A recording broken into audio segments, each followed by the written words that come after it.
videolõunatund Nõmme raadios. Ja tere maailm, me oleme jälle Nõmme raadioga eetris ja teie olete teisel pool ekraani. See tere maailm algab minu poolt vabandusega, et siin vahepeal mind pole olnud, pole midagi parata. Inimesed peavad aeg-ajalt käima Ameerikas. Ja mul ei jäänud ka mitte midagi muud üle, kui olin Ameerikas ja Ameerikas seda saadet teha ei saa. Aga nüüd me siis vahetasime oma seisud Margusega tagurpidi. Tähendab, kui mina jätsin nädala vahele, siis nüüd jätab Margus nädala vahele. Ja siis selgub, et põhimõtteliselt meil ei olegi teineteist eetris enam nii väga vaja, aga kuna lihtsalt mikrofoni põrnitseda on iga, siis edaspidi me siiski jätkame kahekesi. Küll mitte täna. Aga Ameerika. Me räägime üks muudest asjadest ka, aga võib-olla see paar sõnakest või paar lauset Ameerikast, mis võivad teatavat huvi pakkuda. Oota, mul hakkab see taskurätik ära kaduma. Kas on nüüd ilus? On. Nii. Kus kohas ma õieti Ameerikas olin ja mida ma seal tegin? Ma olin lihtsalt oma pojal külas, kes elab Floridas ja töötab seal ühes suures firmas. Ja siis olid mul veel paar tuttavat ka seal kandis Florida ülikoolis, kellega suhelda. Aga põhiliselt ikkagi, et mis kõige tähtsam on, ütleme nädal aega tagasi võis Floridas ikkagi ujumas käia. Ma ei tea, temperatuur oli kuskil 24-25 kraadi. Ja seal siis ka isegi hoiatati, et mõnikord pidid väiksed haid sinna tulema. Hoiatuse sisu oli see, et kui sa Floridas ujud ookeanis, siis ei tohi sinna ookeani pissida, sellepärast, et pissi haisu peale tulevad haid kohal. Nii et ühesõnaga parem siis juba liiva sisse kui sinna. Aga võib-olla üks selliseid huvitavaid asju, poliitikast võib olla hiljem, aga lihtsalt oli see, et see kant, kus mul poeg elab ja kus seal oleks, tegelikult kuskil 7, 8, 9 kilomeetrit sellest hästi suurest maaomandist eemal, mis kuulub Donald Trumpile, mille nimi on Mar-a-Lago. Siingi on keegi küsinud, et mis asi see Mar-a-Lago on ja kuidas seda õigesti kirjutada. See kirjutatakse Mar, sidekriips O, sidekriips Laga. Mar on meri ja Laga on järv. Nii et siis, ütleme, eesti keelde võiks tõlkida seda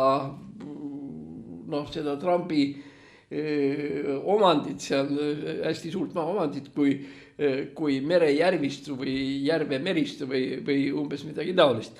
See on ikka igavesti pirakas, lahmakas muidugi. Ümberringi on siis siukesed betoonmüüri taolised asjad. Ja see, et seal olukord on kuidagi siuke ebatavaline, selle näed sellest ära, et kui sa sõidad sealt mööda ja sa sõidadki sealt mööda, kui sa tahad ookeani ujuma minna või seal kandis teisiti ei saa, sa pead Trumpi juurest mööda sõitma, siis seda nüüd on küll, et iga tänava või tee nurga peal seisab politseiauto. See on umbes niimoodi, et kui sa hakkad siit sõitma minu pärast Pääsküla poole või Pääskülast Keila poole nii edasi, et siis iga tänane seal Vabaduse puiestee otsas ja Retketee otsas ja Olevi tänava otsas ja igal pool seisab üks politseiauto. Nii seal on. Selle järgi tegelikult, see on vist peaaegu ainuke, mille järgi sa tunned ära, et seal on mingisugune erirežiim või kuidagi see värk teistmoodi. Nii et ühesõnaga Trumpikene on meil nüüd seal.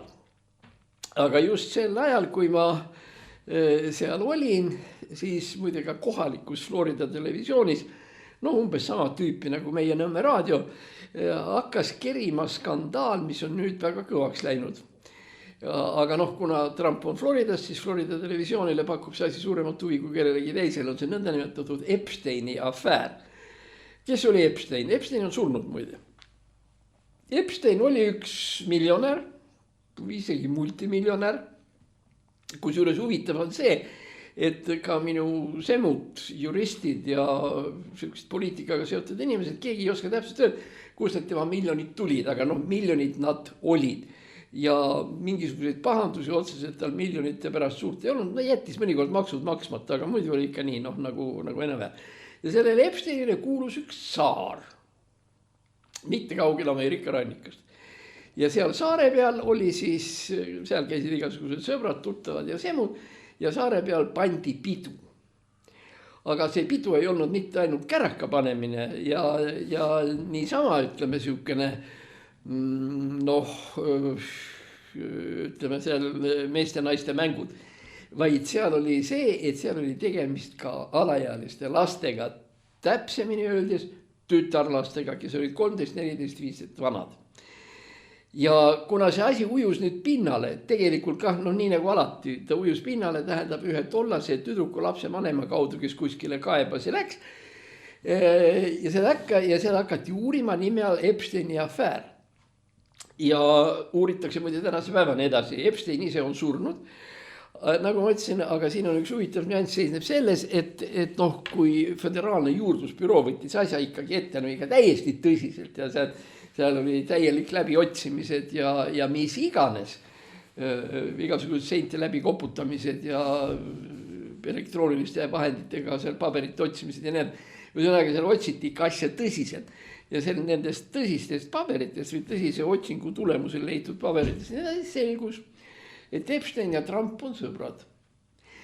Veel ei ole suudetud päris selgeks teha seda, kas Trump nüüd nendes pedofiilsetes ja afäärides lausa osales, aga igal juhul ta oli seal saarel küll, kus umbes samal ajal olid paljud nendest pedofiilsetest orgiatest aset leidnud. Nüüd täna meil on siis neljapäevane päev. Ja võt nüüd ma siin nüüd nagu ei oska ütelda, sest ma nagu hommikul ei jõudnud ka uudiseid vaadata, aga võt just nimelt nendel päevadel, neljapäev, reede, laupäev või kuskil, peaks välja tulema nüüd ka vastavad dokumendid, mida USA senat ehk ülemkoda on Trumpi suhtes välja nõudnud. Ja kui nüüd see asi peaks tõepoolest minema pedofiilia nii personaalselt Trumpi pihta, siis siin võibki tekkida jama. Ja nüüd on üldse praegu mingisugune huvitav aeg, et ühed sündmused sündivad ja teised ja sa ei saa aru, milliseid sündmuse lastakse sündida selleks, et mingisugused teised sündmused ära petta või ära varjata. Teatavasti tegi Trump hiljuti avalduse Venezuela vastu. Venezuelast me oleme siin samas Nõmme raadioski rääkinud, ma ei tea, kordi. Tuletan meelde, Venezuela on maailma kõige rikkam naftariik. Eesti jaoks muide oluline veel sellepärast, et Vaino Väljas, meie parteijuht ja vabadusvõitleja ja nii edasi, oli Nõukogude Liidu suursaadik just nimelt Venezuelas.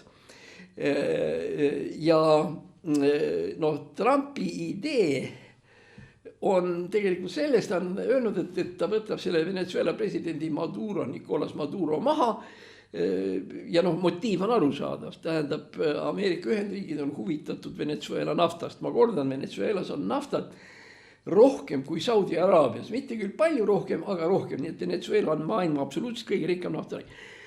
Ja Trumpi seisukohalt on nüüd ülitähtis see, kuidas Venezuela oma naftaga talitab ja toimetab. Trumpil pole mitte midagi selle vastu, kui kogu Venezuela naftavõimsused paisatakse kõik turule, sest need viivad naftahinnad alla, mis on surmamats Putinile. Ja Trump isegi saatis sinna Venezuela rannikule mingist oma sõjalaevad ja värgid ja kõik see. Ja üks selliseid teooriaid, mis Ameerika ajakirjandus praegu läbi jookseb, on see, et seda Venezuela jama tehakse selleks, et seda Epsteini, see on pedofiilia skandaali kuidagi ära summutada. Kui me praegu juba naftast korra rääkisime, siis on nüüd niimoodi, et ütleme niimoodi, Venemaa eelarve laekumisest on umbes 60%, meie oleme kasutanud numbrit 60, tegelikult kuskilt võib leida ka 50 ja 70, erinevate pankade andmed ja nii edasi, 60, ühesõnaga me ei pane puusse. 60% Vene sellest laekumisest nafta. Nüüd venelased panid nüüd endal ka ju eelarve kokku, nii nagu meiegi praegu seda teeme ja venelased on oma eelarve nagu kokku pannud, ka üldiselt lähtudes sellest, et eelmise aasta eelarve pluss miinus veel midagi. See, mis on eelmisel aastal toodeti, veeti selle bussiga 100 reisijat, siis nüüd uuel aastal veame 102 reisijat. Või kõik nii ütelda tilvakene üles alla, nii nagu see on. nii, ja venelased panid siis oma selle eelarvekesega ilusti kokku ja nüüd seal on siis niisugune punkt, et venelaste nafta eelarve baseerub arusaamal $60–65 USA dollarit barreli eest. Barrel on 4 liitrit, ei ole 4 liitrit, nüüd mul läks segi, kui palju ta on, ühesõnaga barrelist, $60–65 barrelist. Ja see nüüd on siis eelarveprojekti sisse kirjutatud, et nii see peab olema. Praegu on tekkinud situatsioon, kus nafta, tõsi küll natukene teine nafta, aga igal juhul nafta ja põhiliselt naftatooted nagu masuut ja diisel ja need tegelikult maksavad $35. Ehk teiste sõnadega, seal kus Venemaa on sisse rehkendanud endale $60 ja $65, ta selle pealt saab 30–35. Ehk teiste sõnadega juba 30 barreli pealt ei saada eelarvesse kokku. Ja nüüd see on üks selline koht, mida Trump nüüd ilma suure lärmita ausalt öeldes jälgib. Ameerikal ei oma tähtsust, kas barrel on seal 60, 50, 40, 30, see ei oma lihtsalt tähtsust, sellepärast ameeriklastel on endal naftat piisavalt olemas. Eks ole, Texas on ju teada, Texaco need firmad ja nii edasi, veel on võib-olla Oklahoma, on ju kuulus operett Oklahoma, nii nagu ta on, mis on ka ju nendest asjast seal. Nii et selles mõttes on nagu Ameerikal see naftavärk suhteliselt pohhui. Aga siia lisandub veel muide üks teine nüanss. On see, et ameeriklased on käima lükanud selle nõndanimetatud Gilda-gaasi programmi. Mida Gilt endast kujutab, teavad vanema põlve või keskmise põlve eestlased väga hästi, sellepärast et siis kui oli fosforiidisõda, siis üks teema, millest räägiti, oli diatoneema Gilt, mis on meil ka siin olemas ja millel on oht põlema minna juhul, kui ta hapnikuga kokku puutub, aga Gilt. Ja ameeriklastel ka Gilt olemas. Aga mida ei teatud veel 10, 15, 20 aastat tagasi, kuigi hästi oli see, et Gilda sees on mõrad ja mõrade sees on gaas. Nii et kujutame nüüd endale ette, et meil on niimoodi, eks ole, see on see maa, siin on see Gilt ehk siuke tahke aine ja seal jooksevad mõrad sisse, võt niimoodi siia natukene ja siia natukene ja siia natukene ja siia natukene ja nii edasi. Ja seda Gilda gaasi on Ameerikas lõpmatutes kogustes. Muide, seda on lõpmatutes kogustes ka Eestis. Aga nüüd ma tahaksin lihtsalt väga hoiatada, et kui keegi entusiastidesse ütleb, aga meie hakkame ka Gilda gaasi tootma, siis selle peale, ikka ei hakka küll. Sellisel põhjusel, et Gilda gaas on Eestis väga lähedal pinnase vetega. Ütleme, Gilda gaas on meil siin ja siin on nüüd pinnase veed. Ja nüüd tekib see loogiline küsimus, muide seda mõnikord nimetatakse abordi efektiks. Et kui nüüd siit puurida meeter või 2 sügavamale, siis me lähme sisse sellesse põhjavetesse ja ongi kõõks, ongi meie põhjaveed kadunud. Miks seda abordi efektiks nimetatakse? Sellepärast, et ütleme niimoodi, et abort ju tegelikult seisneb selles, et arst läheb oma nende konksuga, läheb emakasse sisse ja siis kraabib ühesõnaga seda, mis seal on, loodet või midagi, pärast mida saadakse see loode sealt kätt. Riski koht abordi puhul on täpselt see sama, mis Gilda gaasi puhul. Aga mis siis, kui see konks, millega arst seda asja teeb, kui ta lükkab selle kaugele ja lükkab ja siin on, ütleme, emakasein ja kui nüüd ta siit, eks ole, ta nüüd kraabib, et see on see abordi tegemine ja nüüd ta konksuga läheb siit läbi, emakaseinast läbi. Ja siis sealt jõuab ta kusepõieni ja tont teab milleni ja nii edasi. Ja selle asja nimi on perforatsioon ja see ongi selline, ütleme, ebaõnnestunud abort või abordi risk on see. Ja mis pärast seda gaasiga, sellepärast, et Gilda gaasiga on täpselt see sama risk. Nii nagu abordi puhul on meil tegemist emakaseinaga, nii on meil Gilda gaasi puhul tegemist Gilda alumise kihiga. Tähendab, kus täpselt samamoodi võidakse see alumine serd katki lüüa. ja meil on, noh, ameeriklastel on asi mõnevõrra lihtsam, sellepärast, et neil on see kildagaas suhteliselt sügaval. Ja noh, kildast oluliselt allpool, meil on see absoluutselt välistatud, sellepärast meil on kilt ja see noh, nii lähedal, et noh, piisab sellest, kui ekskavaatorimees või traktorimees või puurijamees, kes sinna tegema läheb midagi, noh, laseb 1-2 meetrit vittu ja on kogu Eesti, eriti Põhja-Eesti, tähendab pinnase veed ja noh, ja kõik on läbi. Aga me rääkisime Ameerikast, et Trump vaatab nagu suhteliselt ükskõikselt selle hinnalanguse peal. Ameeriklased toodavad seda kildagaasi metsikutes kogustes.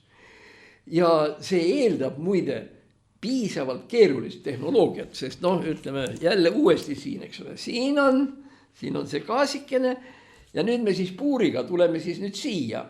Nüüd me jõuame selle gaasini ja selleks, et see gaas nüüd sealt kätte saada, peab puur tegema pöörde 90 kraadi. Niimoodi, et see puurimine hakkab käima nüüd horisontaalselt, ülevalt alla gaasini ja gaasi juures horisontaalselt. Kujutage endale ette, milline täpsus selle asja juures peab olema ja nii edasi ja ongi. Neid asju teevad põhiliselt arvutid. Arvuti on see puurmeister, kes kildagaasi välja toob. Ja seal on üks väike nüanss muidugi ka veel, et see, mida Ameerikas on ja meil ei ole, on see, et kildagaas lõpuni välja pressida, siis sinna sellesse mõrasse või sinna surutakse surve all kõrge temperatuuriline vesi või aur, mis pressib ühesõnaga selle gaasi sealt välja. Aga probleem on selles, et lõpuks jõuab see vesi uuesti pinnale tagasi. Ja kui nüüd lennata, minul oli see nüüd kuskil 5-6 aastat tagasi, selle sama Oklahoma juurest üle või siis Tennessee väli kirde osa, siis seal on näha, et seal on territoorium, meeletult suured territooriumid, hakkame peale, ütleme nagu Paldiskist kuni Piritani või Viimsini ja Tallinnast kuni Aegviiduni. Võt kujuta ette nüüd endale sihukest territoorium, see kõik on vett täis. See on täis kõik seda vett, millega on gaasi välja surutud ja see vesi tegelikult ei kõlba mitte millekski, ta on põhimõtteliselt mürgine ja nii edasi. Rikub loodust nagu jube. Ameeriklased hoolivad loodusest ja seal rohelised liikumised, mis iganes, aga siin on üks oluline nüanss seisneb selles, et ameeriklastel on see, mida ma ütlesin, meil ei ole. Neil on tohutud territooriumid, jutumärkides vabamaad. Ehk kui nad nüüd keeravadki mingisuguse osa oma territooriumist ütelda sõnnikuks ja lihtsalt soperdavad ära nii edasi, nemad elavad edasi ja nad tegelikult arvestavad sellega ja neil on veel neid territooriume. Nii et küsimus ei ole mitte ainult selles, et gaasi peab olema, vaid peab olema ka seda pinda või maad gaasi kohal, kuhu see vesi tuleb. Nii et siis nendest teadmistest lähtuvalt rõhutame igaks juhuks veel kord. See fakt, et Ameerikal on praegu metsikud kogused energiat, sealhulgas kildagaasi, ei tähenda seda, et samasugune asi nagu näiteks kildagaas, mida Eestis ka on olemas, tohiks kas või grammikestki puudutada. See teadmine, et seal on, me oleme sinna puurinud, sealt on näha olnud, akadeemik Anto Raukus tegeles sellega, Mihkel Veidermaa ja kes iganes, aga see story, et ei ole ükski maa ja et sellest fosforiidist ja kõigest sellisest asjadest on vaja, kuidas nüüd öelda, igal juhul seda ei tohi teha. See on Eestis oli siis ja on ka praegu. Vot niisugused lood on meil siis selle Trumpi ja kõigi nende asjadega, mida ma seal siis nägin. Ja pull lugu. Jälle see sama Florida. Florida on selles mõttes huvitav, et Marco Rubio, kes on, eks ole, riigisekretär ja välisminister, Marco Rubio on ka muide Floridast pärit senaator ja nii, et sealt on ikka inimesi tulnud, ladus jumal, sealt tuli ju Bush, noorem Bush, George W. Bush tuli Floridast. Ühesõnaga see on, palmipuud kasvavad ja kõik on, muide see Florida on see kant, kus peaks olema ka piisavalt eestlasi või Eesti miljonäre, kes on ennast sinna elama sättinud ja ma saan täiesti aru, miks nad seda teevad. Kuigi suvel muidugi jah, seal on nähtavasti vastik olla, ma pole kunagi olnud, aga no kui on ikkagi pluss 35-40 kraadi, ega see ei ole ikkagi suurem asi. Aga ja paar asja, et esiteks seal väga kõvasti karistatakse kiiruse ületamise eest Florida osariigis. Kusjuures piirkiirus on absoluutne, seal ei tohi teda isegi mitte 1 grammi võrra teda olla, see on väga rangelt võetakse piirkiiruse eest inimesi kinni ja tegelikult võetakse kinni, isegi võidakse vangi panna kui esimese raksaku eest. See hirmus asjaolu võib olla, tuleb nagu pehmena ette, kui me mõtleme selle peale, et see piirkiirus on 140 kilomeetrit tunnis. Nii et 139-ga võid sõita, 141-ga ei või. See oli siuke huvitav. Ja teine asi muidugi, mis on alati seotud alkoholi tarbimisega ja purjuspäi ei tohi sõita ja mis iganes. Floridas täpselt sama asi. Kusjuures seal on siis, ütleme meie mõistes, enne rooli minekut ei tohi juua rohkem kui 4 kannu õlut. Jälle probleem. Nii et nüüd on väga lihtne küsimus, et karm karistus, kui selliste leebete regulatsioonide puhul, et siis võib-olla ta nii hull ei olegi. Nüüd võib-olla veel üks asi, mida peaks seoses Ameerikaga nagu meelde tuletama ja arvestama, seisneb selles, et võib-olla see on ka väga tähtis, et võib-olla mõni meie jutupuhuja või rääkija või keegi satub Ameerikasse ja Ameerikast maailma asjadest rääkima on see, et kui sa oled Ameerikas ehk teiselt poolt ookeani, kuhu sa pead 8 tundi sõitma, siis tegelikult see Euroopa nägemine muutub teistsuguseks. Ühesõnaga kõik need probleemid, mis on meil nagu kaelas ja mida me loeme ülitähtsateks, Ameerikas nagu ei torka silmagi. Tähendab, on jah, võt Venezuela nafta, aru saada, aga ütleme see Vene-Ukraina sõda, jah, on jama, aga eks neid ole ka enne olnud, ütleme see Vietnam, Korea ja nii edasi, on siit, ühesõnaga, ja mis siis? Ehk teiste sõnadega mitmed need probleemid, mis meile siin on tähtsad, sealt hakkad vaatama, nii tähtsad ei ole.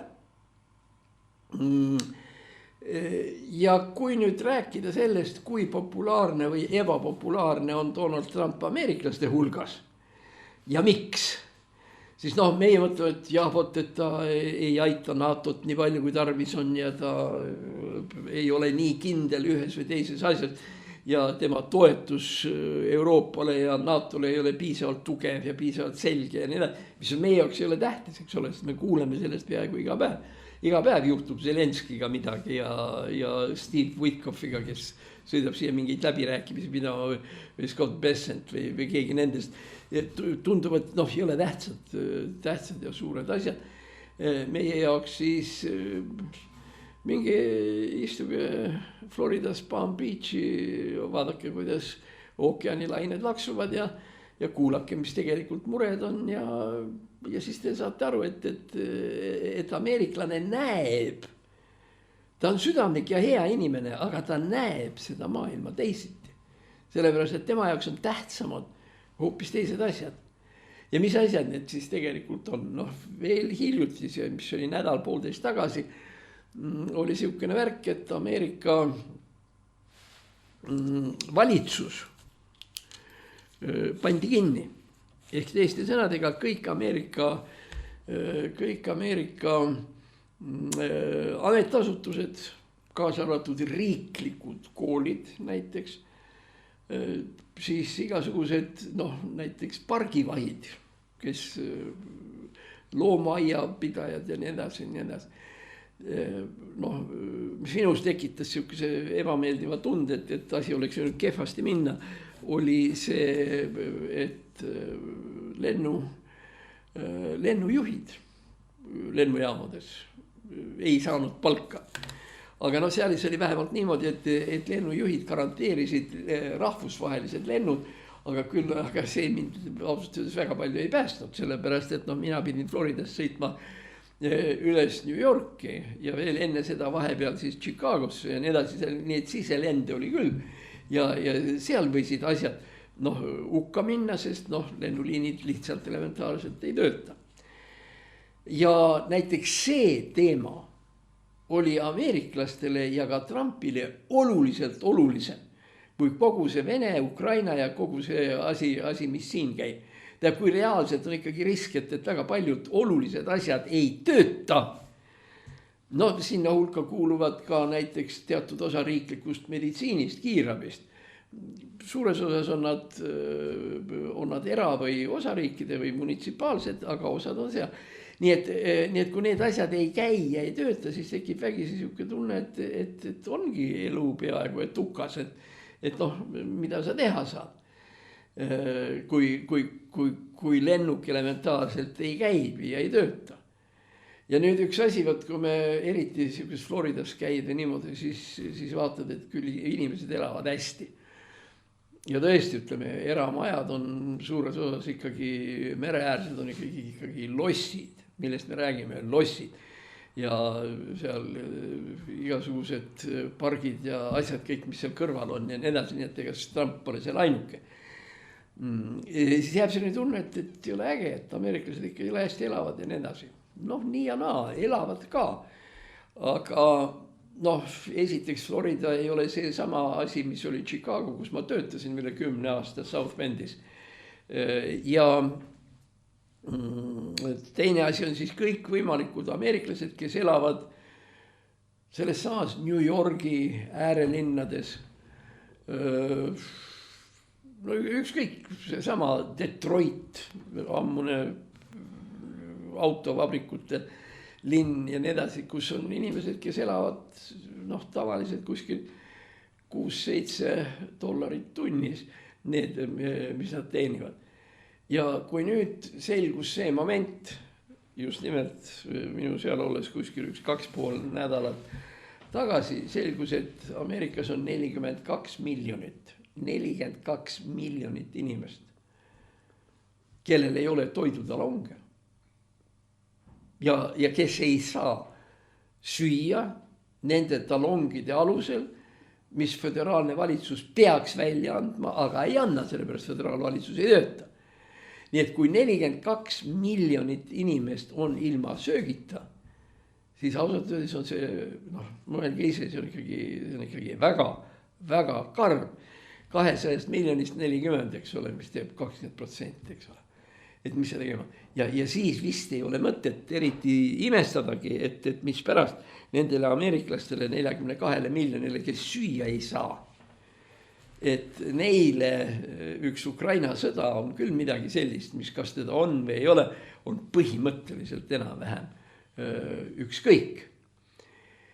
Muidugi, eks siin võib öelda, et 42 miljonit ja see, et kas nad tõepoolest tegelikult ka nälgivad. Ma arvan, et mõned nälgivad kindlasti, selles ei ole küsimus, lihtsalt ei saagi rohkem süüa kui üks kord päevas kuskil supiköögis ja nii edasi. Aga muidugi, see on nüüd see, mis on Ameerika ühiskonna jaoks väga oluline, on see nõnda nimetatud kodaniku ühiskond, mis ka meil, eks ole, toimib ikka igasugused kirikud ja heategevusasutused ja päästearmee ja kõikvõimalikud muud ühiskondlikud organisatsioonid muidugi inimestele tegelikult süüa annavad. Nad on korjanud seda, neil on toidupangad ja värgid ja nii et tegelikult see asi ikka mingil määral nagu laheneb. Aga tegelikult jällegi, eks ole, kui sa lähed sinna samasse tööle selle $6-7 eest, eks ole, kust sa midagi eriti osta ei saa, sest see raha, mis sa teenid, on nii väike ja sinu jaoks on oluline föderaalse üleameerikalise põllumajandusministeeriumi poolt välja antavad toidutalongid ja sul neid ei ole. Siis on ikkagi niimoodi, et mida sa siis õhtul söögiks saad teha, eks ole, paar muna ja eks ole, leib või enam-vähem kõik. Nii et seda ma räägin seda selleks, et Ameerikal on omad mured ja omad probleemid, kus juures need probleemid on isegi nii rasked, et nii rasked, et ühesõnaga need on, ameeriklasele on need asjad tähtsamad. Nii, nüüd siis selle asjaga Ameerikaga me saime nagu enam-vähem ühele poole. Las ma vaatan, mis siin veel on. Meelest läks ära, seal oli üks asi, mida ma nägin esimest korda elus. Florida on siuke, siukese kujuga, pikergune, nii. Ja Floridas siiani 300 miili, ehk see siis teeb kuskil 400 kilomeetrit, on ehitatud raudtee, mis on see sama, mis peaks olema meie Rail Baltic. Raudtee sõidab praktiliselt otse läbi seal keskse soo, sõidab kiirusega 300 miili tunnis, ehk see on kuskil 400 kilomeetrit tunnis. No ja siis kahelt poolt on see raudtee nagu ära piiratud ja nii edasi. Nii et ühesõnaga ma olen näinud küll nüüd, kuidas see sõitmine käib. Õieti West Palm Beach on seal meie pool kandis, seal oli niimoodi, et ta seal ta nagu alles hakkab minema, ta võtab korraks üles sinna 100 kilomeetri juurde, siis ta on sunnitud 1 või 2 või 3 kohas peatuma, kus suuremad maanteed taga risti lähevad, ja siis paneb sinna. Ja mis ma oskan öelda? Ei, on äge küll, on äge, midagi ei ole öelda. Aga siin on jällegi lisatingimus, mida meie ei ole suutnud praegu täita. See raudtee on 2 rööpmepaariga. Ehk teiste sõnadega need kiirrongid võivad üksteisele vastu sõita ilma peatumata, siis mitte mingisuguseid peatusi seal vahepeal ei ole. See on West Palm Beach ja siis alla läheb siis see lääne Floridas on Tampa Bay. Ja mis ma oskan öelda, ma vaatasin seda tunniplaani, eks ole, kui ta läheb ikka iga 3 tunni tagant ja igavesti äge on. Aga kui ma mõtlen selle peale, millised jobutajad me ise oleme, siis me ei jõua ikka nii kaugele. Esiteks on meil jutt olnud juba 1 rööpapaarist 2 asemel. Siis meil räägitakse sellest, et see raudtee sõidab Pärnuni või veel siis, kui ikka täitsa äge on, siis see sõidab Häädemeestesse. Nii et, aga jah, vähemalt õige. Miks ma sellest rääkima hakkasin? Rääkima hakkasin sellest sellepärast, et kui Ameerika sellised potentsiaaliga, nagu ta on, ehitab endale 1 nihukese raudtee, siis tekib ju loogiline küsimus, et aga kas meie siis oleme valmis ehitama, ma ei tea, kui palju siis neid raudteesid siin Euroopas ja selles, et kas see tasub ennast ära? Ameeriklastel tasus ära 1 kord 1 kohas Floridas. Kusjuures ega ma ei saanudki ega väga hästi aru, ma mingite tegelaste käest küsisin ka, kuidas ja mis ja et keegi ei oska öelda, kas oli mõtet teha, aga äge, saadi ära teha ja ongi nii. Nüüd, kui me rääkisime igasugustest kriminaalsetest asjadest seoses Trumpiga, siis ei saa jätta kriminaalsetest asjadest rääkimata seoses Zelenskiga. Ukrainas on siis ju nüüd üks igavesti pirakas ja suur skandaal üleval, mis on seotud mitmete Zelenski nõunikega ja kõige olulisemaks on selle skeemi sisu on see, et mingisuguseid hankeid ehitamiseks ja mingisuguseid hankeid tarnimiseks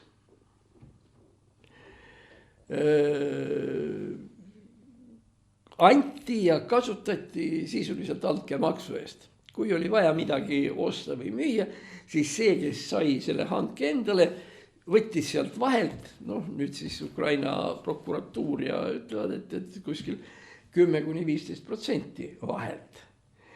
Mitmed Zelenski semud on juba läände ära karanud, aga uurimine veel alles käib, selle uurimise nimi muide on Midas, on selle operatsiooni nimi. Midas on teatavasti inimene, kelle käepuudutus tegi kõik halvad asjad, muutis kullaks.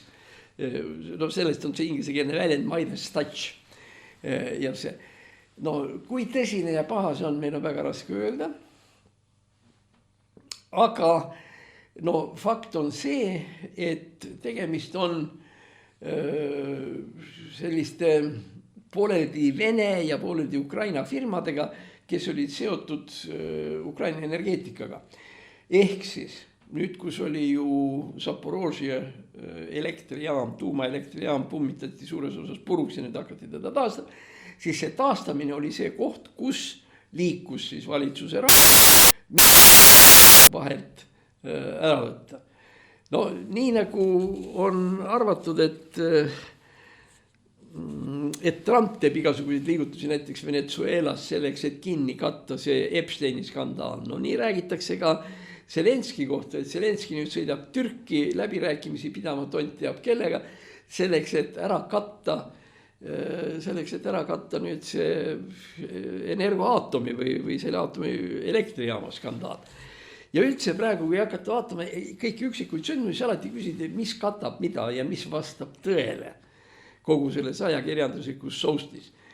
See tuletab mulle meelde ühe hiljutise sellise traagilise võitu sündmuse või lihtsalt traagilise sündmuse oli see, et minu ja Marguse ühine tuttav Imre Sooäär lahkus 56-aastaselt ja tema matused olid nüüd möödunud laupäeval ja ta läks ära teisipäeval, nii et praktiliselt 4 päeva jooksul läksid ära. Ja noh, Imrest võiks rääkida lugusid kui palju ja kui tähtis ja tubli ja tore ta oli, aga mind hämmastas tegelikult üks teine asjaolu, kusjuures ma olin ka seisvat Ameerikas ja mul ei olnud ka kellegagi rääkida või kellegi käest küsida. Nimelt see, et kõigepealt Pädaste mõis, eks ole, kus Imre oli poole omanik, sisuliselt pankrot ei ole, aga lihtsalt suleti, sellepärast, et ta enam ei suutnud mingit kasumit tuua, vaid vastupidi ehitas väga suurt kahjumit. Pädaste mõis oli Imre Sooääre elutöö ja arusaam sellest, et võt nüüd, eks ole, öeldi midagi Pädaste mõisa kohta ja 3 päeva läheb mööda ja Imre Sooäär on surnud. No tekivad ju igasugused mõtted. Miks ja kuidas ja nii edasi. Me ei hakka nendest kõigist mõtetest rääkima, aga üks mõte on minu arvates nagu suhteliselt oluline. Ja see mõte seisneb lihtsalt selles, et ma esitasin iseenesest Ameerikas istudes, esitasin endale lihtsa küsimuse, huvitav, kas see on tõsi?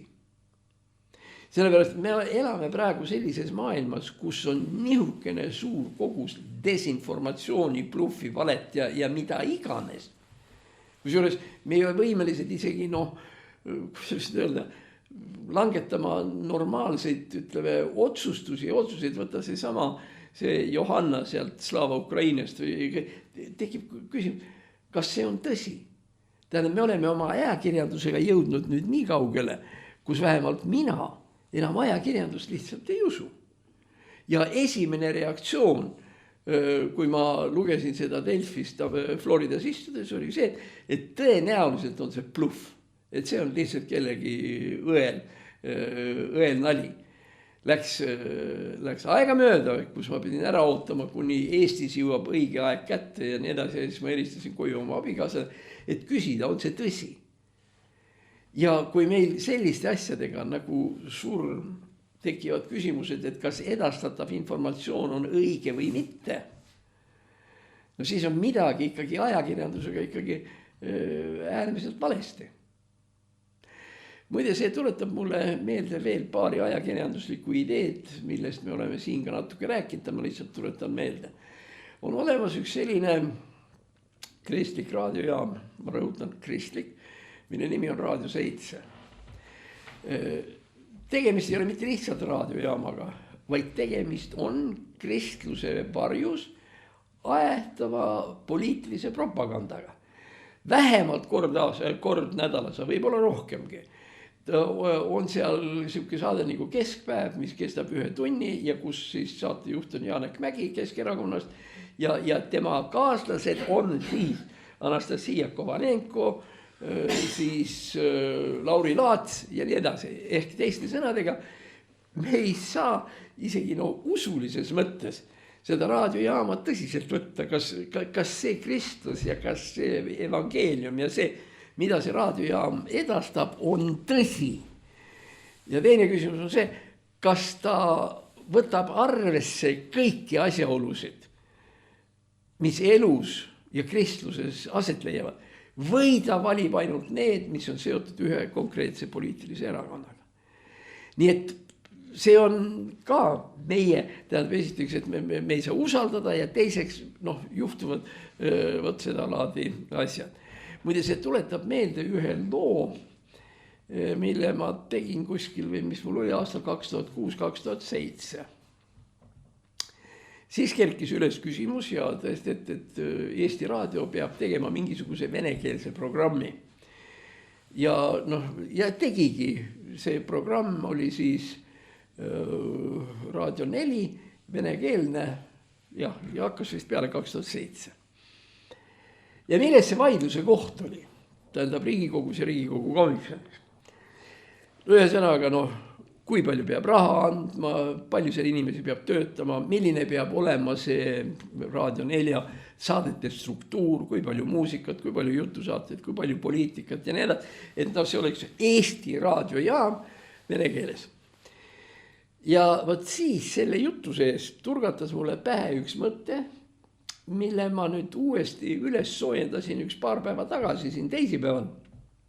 Ja minu suureks üllatuseks leidis see teatavat kõlapinda ja idee oli lühidalt selles, et kui meil Eesti Rahvusringhäälingu esimene programm ehk Vikerraadio annab Vikerraadio või ETV1 annab imelikke sõnumeid, nii nagu nad läksid siin Ringhäälingu nõukogu liikmele kallale ja mis iganes.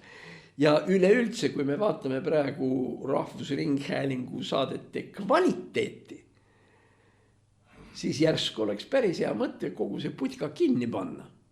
See oli minu idee aastast 2006. Kuigi siis oli kontekst oli teine, tähendab minu esimene idee oli selles, et ärme teeme uut Raadio 4, vaid teeme teistmoodi. Ja ma nüüd ütlen, kuidas see teistmoodi. Teistmoodi selles mõttes, et me ostame sisse mingisuguse kanali või programmi täies mahus.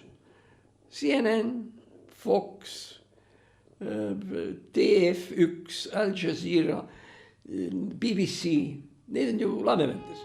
Et me lihtsalt teemegi sellise triki, et me ostame sisse näiteks 100% BBC. Seejuures me võiksime jätta 2 või 2,5 tundi Eesti televisiooni teha. Õnne 13 näiteks seal või Maa hommik või midagi taolist. Ühesõnaga, see, mis on puhtalt siuke Eesti värk, kujutame endale ette, et see programm hakkab peale ütleme kella 7 õhtul ja õhtul 9:30. Ja seal olgu siis ka Aktuaalne kaamera ja kõik muud niisugused värgid. Aga kogu ülejäänud programm on siis see sisse ostetud kanal. Kusjuures, kui arvestada seda, et need väga paljud inimesed räägivad ju vabalt inglise keelt või vähemalt saavad piisavalt aru. Kui me sinna juurde lisame veel selle subtiitrid, mis siis viga? Ütleme, lihtsalt unistus. Kusjuures sellise sisseostu puhul kaovad ära need Eesti-sisesed. BBC ei hakka tegelema sellega, kas EKRE saab Tallinnas võimule või ei saa. See ei ole BBC probleem. Ja BBC probleem ei ole võib-olla ka Flora ja Levadia omavaheline jalgpallimatš. Aga selle jaoks ongi seal need 2,5 tundi, mida saab siis Eesti kanal ära täita. Ja kui ma nüüd tuletasin meelde Facebookis selle idee, siis hämmastav oli see, et mitte keegi praktiliselt ei öelnudki, et oi, et no ikka ei saa ja kuidagi nii, vaid kõik just jah, väga hea mõte. Nii et praegu, kus need asjad meil niimoodi käibivad, ma arvan, et selle juurde on mõtet tagasi tulla. Sest kui me oleme suutnud saavutada ikkagi sellise situatsiooni, kus meil ajakirjandusmaastik tervikuna, või nagu meil oleks väärtusruum või mis ta susi veel on, et see leiaks oma koha, aga 90% oleks normaalne. No kuulge, lõppkokkuvõttes ei ole ju normaalne see, kui seal me iga päev ei näe näiteks sündmusi Gaza sektoris või kui meil peaaegu ei ole ühtegi näidet selle kohta, kuidas Ameerika laevastik on Venezuela külje all.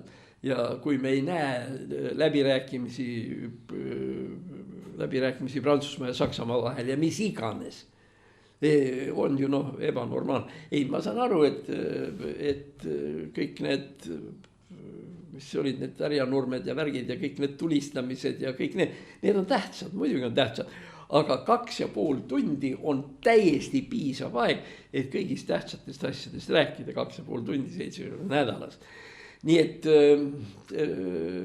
ühesõnaga see on mõte. Ja võtame ka sellise näite, et eks ole väga drastiline vasakpoolne välispoliitiline kommentaator on Astrid Kannel. Kujutage ette, et nüüd Astrid Kannel teeb mingi ülevaate Välisilmas või nii edasi, aga ta teab, et kohe, kui ta nüüd ära lõpetab, kohe tuleb ekraanile BBC korrespondent või CNN-i korrespondent Christiane Amanpour või tuleb Foxist Bill O'Reilly või tuleb keegi Wolf Blitzer sellest CNBC-st ja nii edasi. Kui nüüd Eesti televisiooni tegija teab, et nüüd lõpeb mulle ära kell 21:30 ja sinna otsa tuleb nüüd BBC, ma arvan, et ta hakkab pingutama. Sest siis ta enam ei saa nii lihtsalt üle jala lasta, nagu nüüd juhtus. Näiteks kas või seegi, et täiesti läbimõtlematu, mõttetu ja jabur probleem, seesama Anu Välbana, jumalkene tekib küsimus, jumal, sa oled täiskasvanud inimene, ajudes on ikka midagi või ei ole, või on siis ikka siin, Ja see ongi kõik, mis tal on. Sellepärast, kas ta tõesti siis ei saanud aru, mida ta teeb ja kuhu ta läheb midagi tegema ja nii edasi. Aga võtame Anu Välba maha ja paneme CNN-i asemele. Eks ole, on ju palju toredam. Kusjuures, kui te mõtlema hakkate, et 2,5 tundi päevas on piisavalt pikk aeg muide. Ja mul on tegelikult viimastel päevadel tekkinud kõva kahtlus, kas Eesti televisioon on üldse võimeline 2,5 tundi ära katma ja täitma millegagi, millel on mingisugune elementaarne väärtus või nagu kuulata. Nii et ega see ei tähenda, et nüüd Eesti televisioon ära kaob. Lihtsalt Eesti televisioon saab oma selle väikse sutsaku. Eesti televisiooni töötajad peavad hakkama tööle ja mõtlema, mida nad räägivad ja teevad, ja olekski sellega ühel pool. Okei, nüüd me oleme sellega ära rääkinud. Ma vaatan, mis mul siin veel kirjas on. Nii, sellest Raadio 7 me rääkisime, Laats, Ott Kõlvart, see on meil räägitud. Üks lugu, mida mul on korduvalt räägitud ja ma hakkan selle täiesti uuesti otsast peale.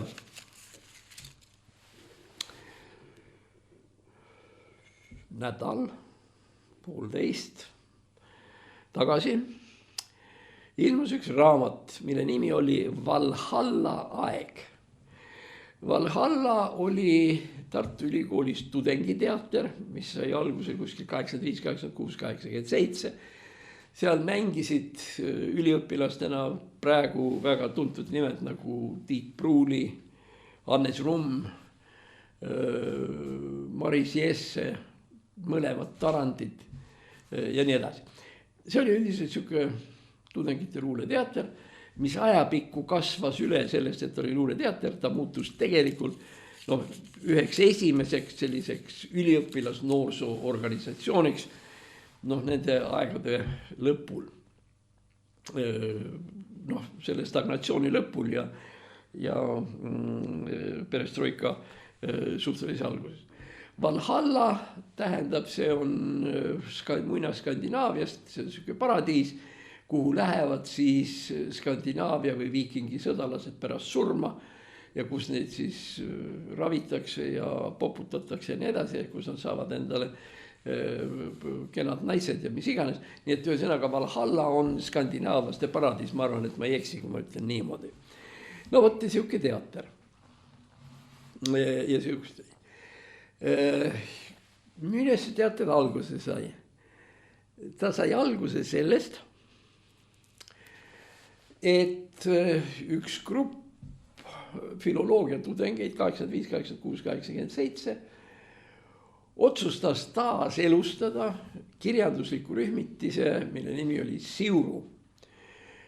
Siuru, mis oli kuni 38-39 aastani, nüüd mida Siuru tähendab? Siuru on muinasjutu lind Kalevipojas. Ja niisiis Siuru teater. Põhiliselt seal ülikooli klubis ja kus iganes nad lugesid neid luuletusi, mis olid eriti seotud selle Siuru vana ajaga, Visnapuu, Atson, Under ja nii edasi. No see on ühesõnaga omaette selline suur story, kuidas see Siuru, mis tast edasi sai, kuidas ta lagunes, Tuklas muide läks mul meelest ära ja teised. Ühesõnaga nii. Ja nüüd siis need samad inimesed, kes nüüd kaugeltki ei ole enam üliõpilased, vaid pigem vastupidi. Täiskasvanud inimesed ja kogu aeg jookseb mingi uus nimi, Toomas Keho näiteks, kes oli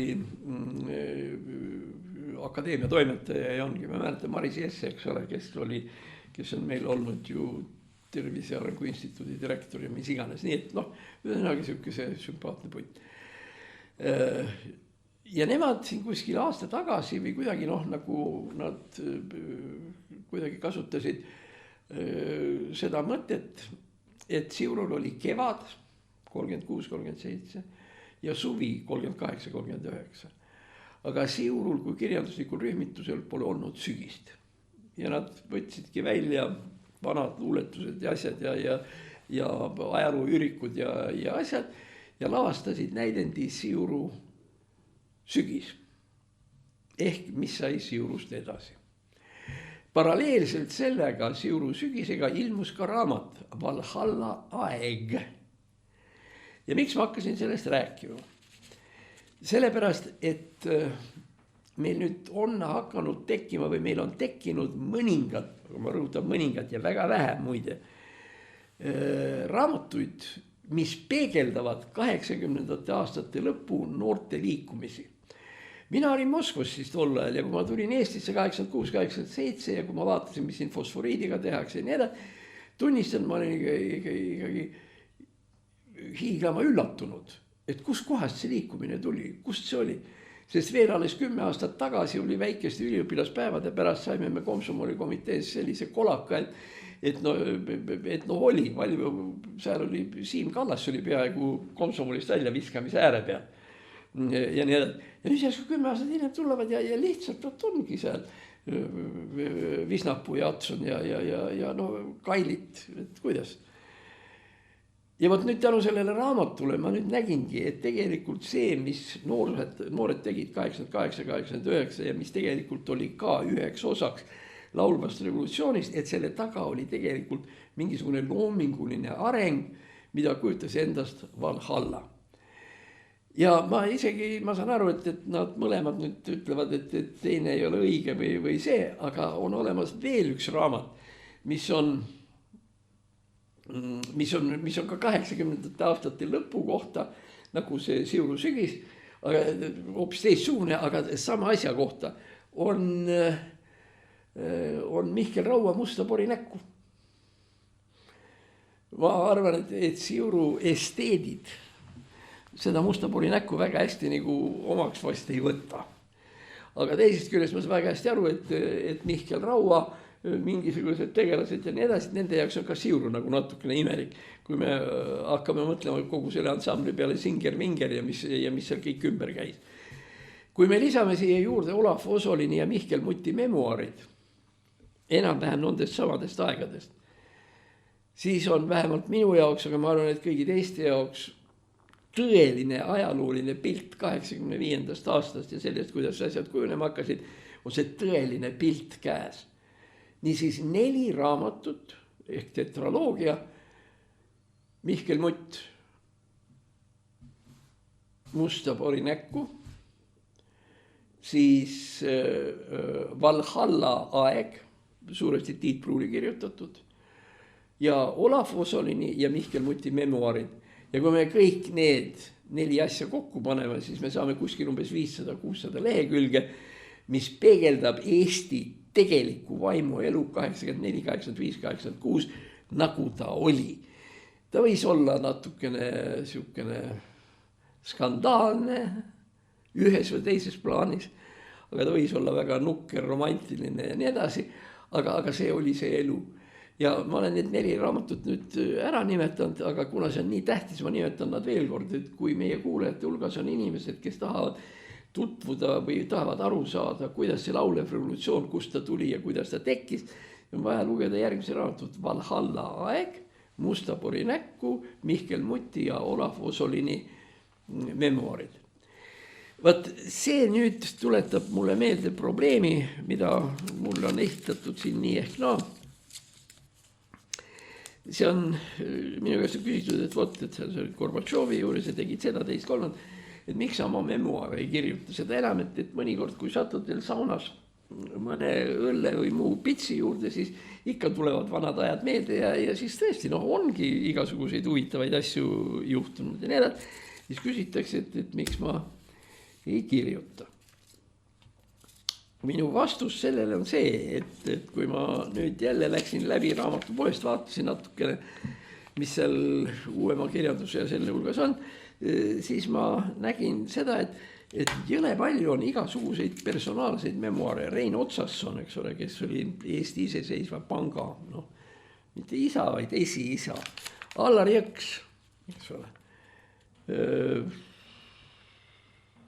Jaan Tammsalu, siuke skandaalne kirikuõpetaja, Siim Kallas.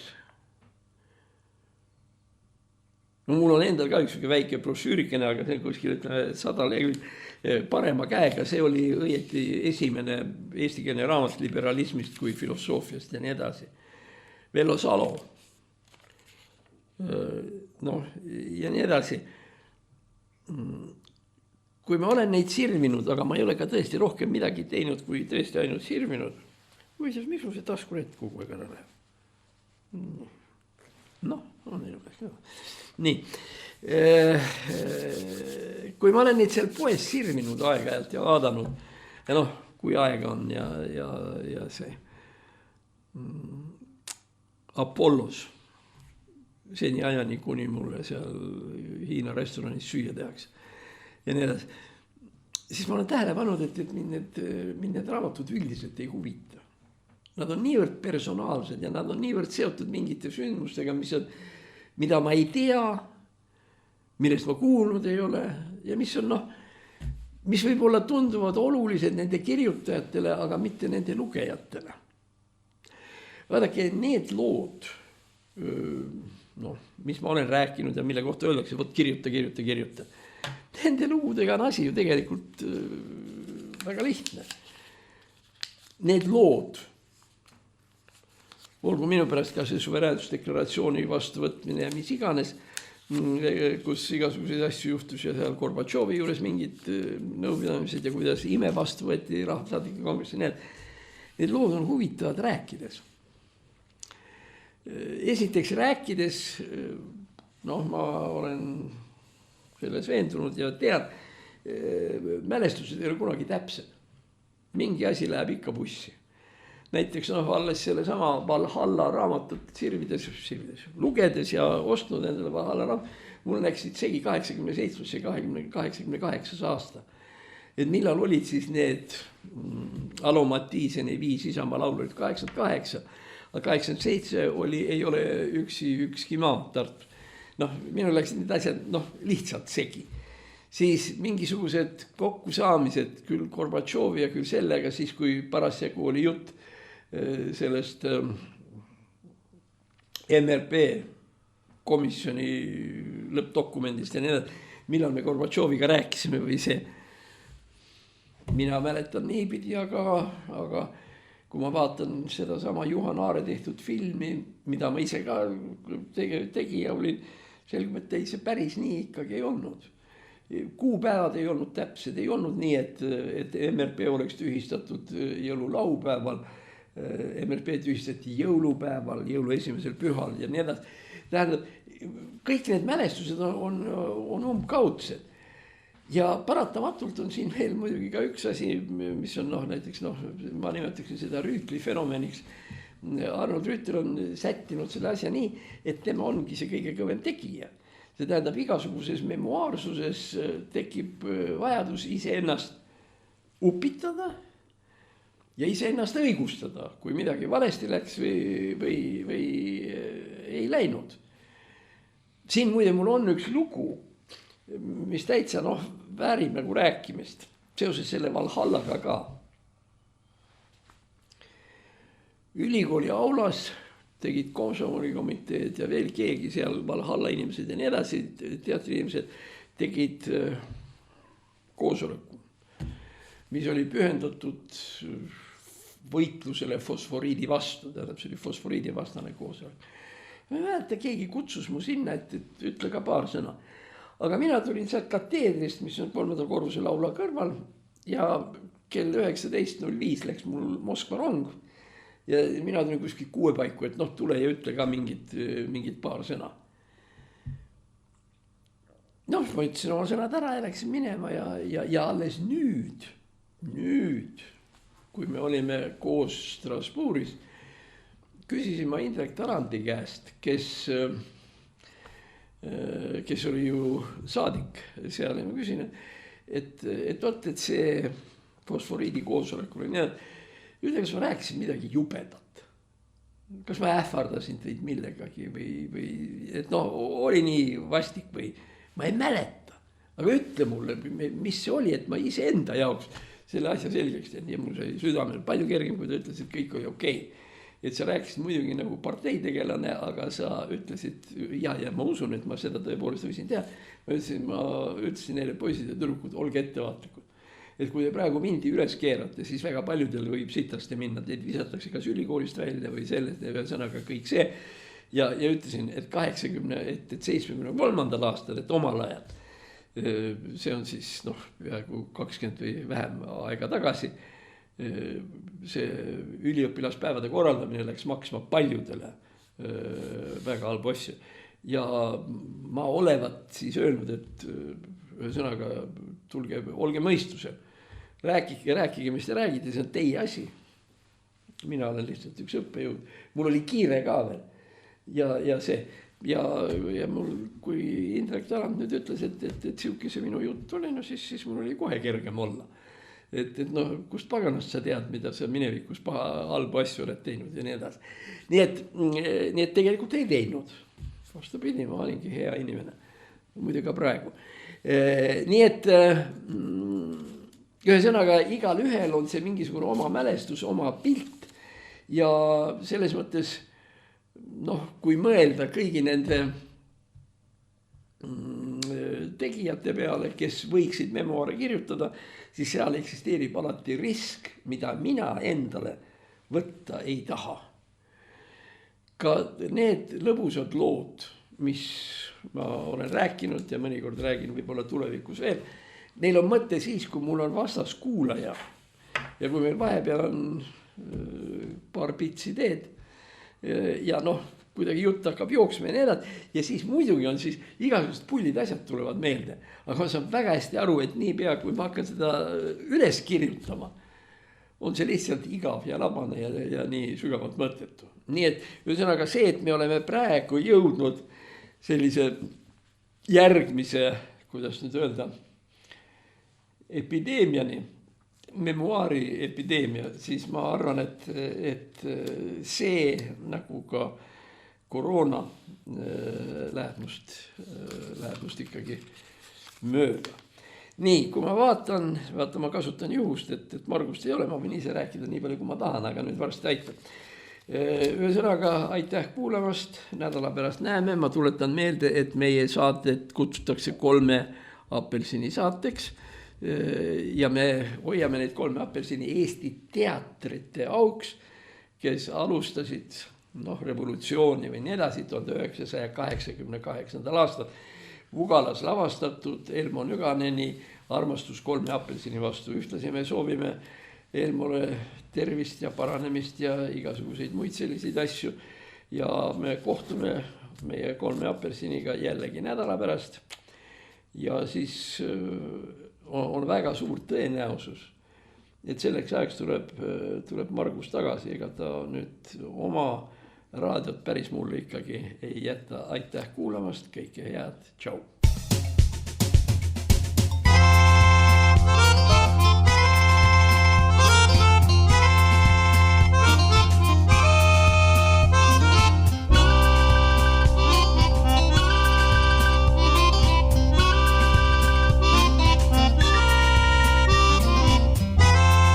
Saade on salvestatud 2025. aastal.